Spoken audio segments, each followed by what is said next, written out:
तो अब chapter number 4 है linear equation in two variable, बराबर। स्टैंडर्ड 9 का हम देख रहे हैं। तो इसके अंदर पहला आता है कि लीनियर इक्वेशन। लीनियर इक्वेशन किसको बोलते हैं?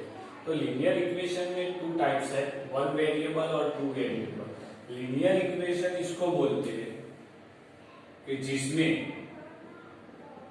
वेरिएबल पावर कितना रहता है?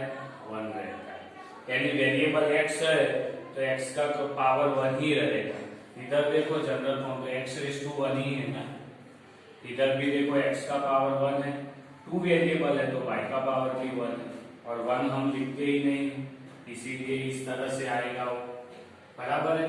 तो लीनियर इसको बोलते हैं कि जिसका मैक्सिमम पावर कितना रहता है? 1 रहता है वेरिएबल का, इसीलिए। और इसके अंदर टू वेरिएबल ही देखना है आपको, हाँ, चैप्टर के अंदर। लेकिन पहले अगर 1 वेरिएबल है तो उसका जनरल इक्वेशन या उसका स्टैंडर्ड फॉर्म क्या है? तो ax + b = 0। अब इसके अंदर देखो तो 1 वेरिएबल x अकेला ही है ना वेरिएबल, बराबर। और a ≠ 0 होना चाहिए। x का कोएफिशिएंट, x से वेरिएबल है उसका कोएफिशिएंट a है, b है वो कांस्टेंट टर्म है, तो a और b रियल नंबर होना चाहिए। इस तरह से अगर टू वेरिएबल है तो जनरल इक्वेशन या उसका स्टैंडर्ड फॉर्म बोले तो ax + by + c = 0 आता है, जिसके अंदर a² + b² ≠ 0। इसका मतलब होता है कि एक साथ a और b कोएफिशिएंट जो वेरिएबल के है वो एक साथ 0 होंगे नहीं, का तो a 0 होगा या b 0 हो सकता है, लेकिन एक साथ a और b दोनों टर्म 0 नहीं हो सकते। इसका मतलब ये होता है। अब x का कोएफिशिएंट a है, वेरिएबल y है उसका कोएफिशिएंट b है, और c है वो कांस्टेंट टर्म है, तो a b c वो तीनों ही रियल नंबर रहेंगे, वो प्लस माइनस कोई भी हो सकते हैं। जबकि 1 वेरिएबल है तो उसका यूनिक सॉल्यूशन निकलता है जो -b/a। किस तरह से? अगर मान लो कि ax + b = 0 है तो इसके अंदर ax = क्या आएगा? b उस तरफ जाएगा तो -b आएगा, तो x = -b/a। तो ये x की जो वैल्यू मिली वही उसका यूनिक सॉल्यूशन या उसको रूट भी बोलते हैं, जो -b/a है। और उसको रिप्रेजेंट करने के लिए आपको नंबर लाइन की जरूरत पड़ती है। जैसे कि एग्जांपल की ओर ले लें हम कि 3x + 4 = 0 है, 4 की जगह पे 6 लेता हूं, तो 3x = -6 होगा, तो x = 6/3 होगा, तो x = -2 होगा। तो उसको मैं रिप्रेजेंट करूंगा इस तरह से, नंबर लाइन है तो इधर 0 1 2 है, -1 -2 -3 है, तो इसका सॉल्यूशन x = 2 है, तो ये रहा उसका सॉल्यूशन x = -2। तो ये नंबर लाइन पे रिप्रेजेंट करता है। जबकि टू वेरिएबल है तो उसका सॉल्यूशन वो ग्राफ पेपर के अंदर हम करते हैं। ग्राफ पेपर तो आपने देखा होगा, जो लाइनिंग वाला आता है, बराबर, ब्लू कलर का है, ग्रीन कलर की छोटी छोटी लाइनिंग वाला, उस तरह से। अब इसका हमको अगर रिप्रेजेंट करना है ग्राफ पेपर में, हाँ, तो उसका एग्जांपल अगर मैं लेता हूं कि 3x + 6y = 9 + 9 = 0 है ना, इस तरह से कोई एक एग्जांपल है। तो अगर इसका सॉल्यूशन में निकालना है तो इसमें से किसी एक को 3x = में क्या लिख सकता हूँ? -9 - 6y लिख सकता हूँ, दोनों उस तरफ से। तो x = क्या लिखूंगा? -6 - y/3। अब इसके अंदर से 3 कॉमन निकलेगा तो इधर क्या बचेगा? -3 2y/3, 3 3 कट जाएगा, तो x = -3 - 2y। तो ये x की वैल्यू मिल गई। कोई भी वेरिएबल को आपको इक्वल टू वेरिएबल करके लिखना है। अब इधर में y की वैल्यू पुटअप करूंगा, जैसे कि y = 0, तो x = क्या आएगा? -3 2, और y की 0 है तो 0 तो -3 आएगा। अब लिखता हूँ y = -1, सॉरी +1 ही लिखता हूँ।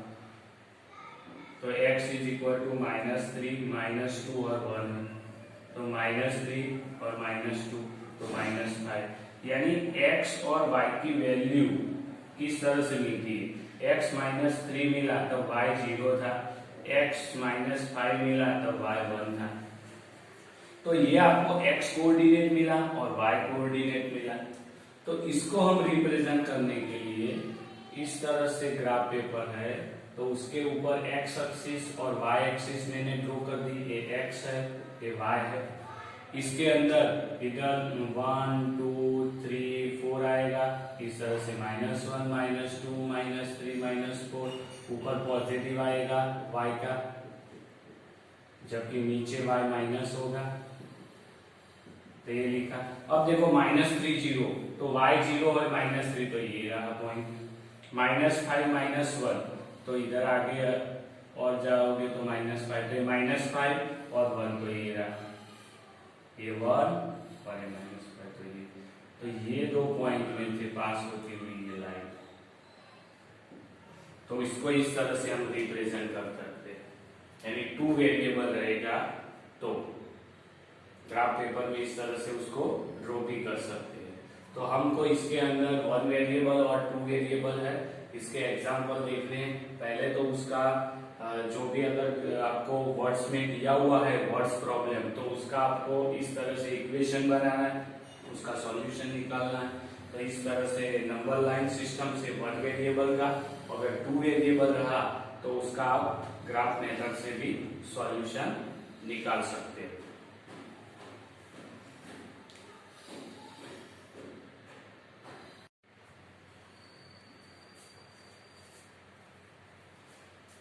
अब चैप्टर नंबर 4 है, जिसके अंदर हम स्टार्ट करते हैं एक्सरसाइज 4.1, जिसके अंदर है question number 1, the cost of notebook is twice the cost of pen. ऐसी बात की हुई है और आपको उसके थ्रू लीनियर इक्वेशन बनाना है आपको। तो इसके लिए आपको ब्रैकेट में दिया हुआ है कि किसको क्या एज्यूम करना है। तो let the cost of notebook be x rupees and cost of दूसरा पेन है, पेन बी y रुपीस है। फिर क्या बोला है, the cost of the notebook is twice the cost of the pen. तो दूसरा आपको दिया है cost of the notebook is twice the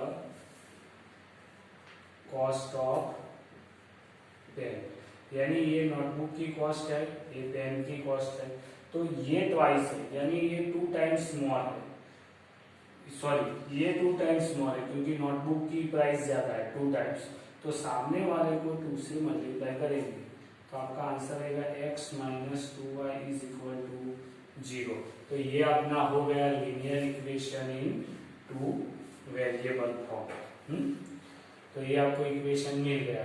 अब है क्वेश्चन नंबर 2, जिसके अंदर express the following linear equation in the form of ax + by + c, यानी उसके स्टैंडर्ड फॉर्म में लाना है और abc जो कोएफिशिएंट है उसको इंडिकेट करना है। तो इसमें पहला नंबर है 2x 3y = 9.35 का भाग है, तो उसको जनरल फॉर्म में हम ला देते हैं उसको, तो क्या आएगा, तो 2x 3y - 9.35y = 0। अब उसको स्टैंडर्ड इक्वेशन से कंपेयर करते, कौन सा, तो ax by + c = 0, इसके साथ में कंपेयर करूंगा तो a = क्या होगा 2, तो मैं इधर लिख देता हूं ना, तो इसका आंसर है a = 2। देखो b = क्या हुआ, तो 3, तो b = 3, और c की वैल्यू -9 तो c इज इक्वल टू -9.35 बार। अब सेकंड लेते हैं, x minus y raise to 5 -10 is equal to 0। तो उसको पहले मैं सिंप्लीफाई कर देता हूँ। 5 से मल्टीप्लाई करूंगा तो 5x y और इधर भी आएगा 50 divide by 5 is equal to 0। तो 5x माइनस वाई 50, ये 5 0 के साथ मल्टीप्लिकेशन तो 0 हो जाएगा। तो ये आ गया। अब इसको इस तरह से कंपेयर करेंगे हम स्टैंडर्ड फॉर्म से, तो a इज इक्वल टू 5 आएगा, b is equal to y के आगे कोएफिशिएंट क्या है, कुछ भी नहीं, लेकिन माइनस है इसलिए -1, c इज इक्वल टू -50। तो ये दूसरा हो गया। इस तरह से तीसरा -2x 3y is equal to 6। तो -2x प्लस 3y 6 इस साइड आएगा तो -6 इज इक्वल टू 0।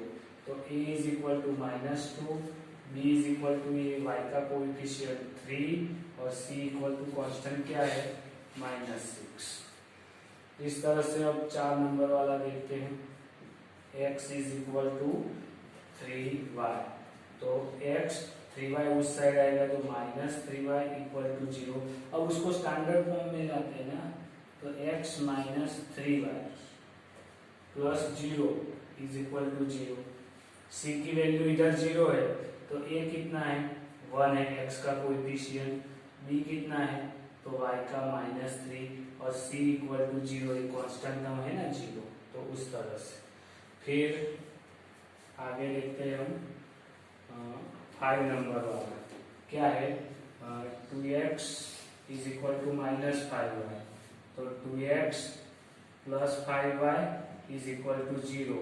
तो इसको 2x 5y plus 0 is equal to 0 भी लिख सकता हूँ मैं। तो x का कोएफिशिएंट a कितना है 2, b यानी y का कोएफिशिएंट 5 और कांस्टेंट टर्म तो 0 ही है तो 0 लिख दिया, बराबर है। उस तरह से अब आगे 6 नंबर में मैं लास्ट वाला ही लिख देता हूँ, 5 इज इक्वल टू 2x, बाकी क्या दो आपको गिनने हैं। तो 5 उस साइड जाएगा ना, तो 0 is equal to 2x minus 5। तो क्या लिखेंगे 2x minus 5 is equal to 0। उसको स्टैंडर्ड फॉर्म में लिखेंगे तो 2x plus 0y minus 5 is equal to 0। क्यों, तो y वाला टर्म नहीं है इसीलिए 0y। अब इसके कोएफिशिएंट क्या कौन से होंगे, तो देखो a is equal to x का coefficient 2, b is equal to तो y का कोएफिशिएंट 0 और c इज इक्वल टू -5। तो इस तरह के जो बाकी है वो दोनों आपको करना है। इधर हमारी एक्सरसाइज 4.1 है वो कंप्लीट होती है।